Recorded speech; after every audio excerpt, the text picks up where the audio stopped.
13 years ago, I was working at a school that was getting beat up because of its test grades. Our kids were coming in way behind, and I was the math department chair, and we decided that there was no magic curriculum that was going to catch these kids up. So we decided we would focus on relationships.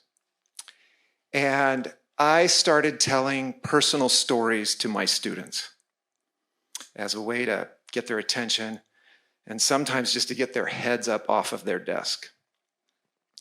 I'd tell them things like the time I woke up one night to the sound of a gun going off at the other end of my house.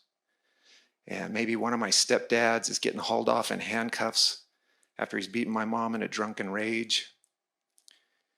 And I would say, but no matter what happened to me, I always found a way to take care of myself. And I asked my students to make sure that they were doing that for themselves. Well, whatever we were doing was working because my math department, we had the highest growth data of anybody in the district. But it didn't matter because the local newspaper wouldn't publish that growth data. They just kept publishing that our school was way behind. And so it didn't matter what we were doing. It seemed like in everybody's eyes, we were just bad teachers. So the principal had these experts coming in telling us how to teach. And some of it was good, and some of it was a joke. We had this elementary ed expert come in, and she tells us to use these techniques they use with little kids.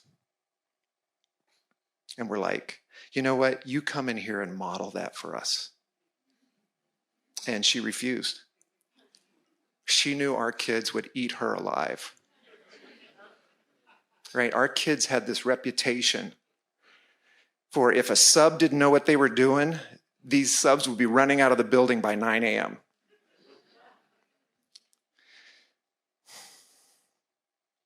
So we refused.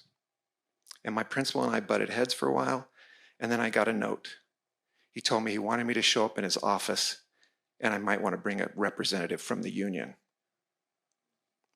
So I show up, and there's a guy sitting there from Human Resources, and the principal says, hand me your car keys. He was going to drive me to the district's psychological services for an evaluation. And I look at the guy from Human Resources, and he goes, yeah, he can do this. So if a principal decided you were a threat to yourself or somebody else, he could drive you and have you out of the building for a couple of days. And this principal was an ex-science teacher that didn't know what he was doing, so he became a principal. And he was doing with me what he would have done with some kid in his class that he couldn't control. He would have kicked him out to show the whole class that he's in charge. And so I looked at him and I said, look, I didn't know you were this serious about it, so I'll tell you what, you just tell us to jump, and I guarantee you my department will say how high. And he didn't expect me to say that. So he said, why don't you just step out for a minute? So I had to go out and sit on the principal's bench outside the office. And I'm sitting there thinking about what happens when somebody gets escorted out of the building.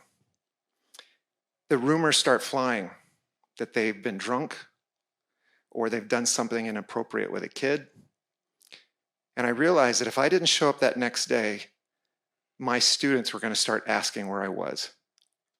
And I realized that that principal didn't care that my students might have to think that I'd done something wrong. And I realized right then that it wasn't safe to work in that building anymore. And that instinct to take care of me kicked in. And I realized right there sitting on the bench that no matter what happened, I was going to have to leave that building and get a job somewhere else. So he calls me back in and he says, you know what, let's give this a month. Let's see what happens. So I guess I wasn't a threat to anybody. So a few weeks later, I'm teaching my lesson and in walk these three guys I don't recognize. And I thought, here we go. I'm getting escorted out of the building. And they walked up to the front of my class, and they announced that they were from the Rotary Club, and that I was the winner of the Diamond Award. And so they invited me to this luncheon, and I show up, and there's some of my students.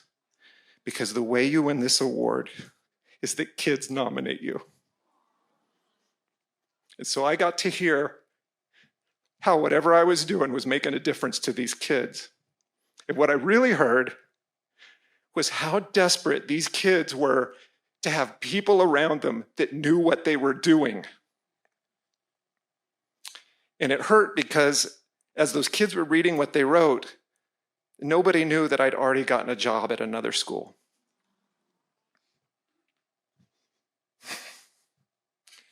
And so a few weeks later, after 17 years in that building, I packed up my stuff. I walked out to the parking lot for the last time, and I got in my car, and I cried.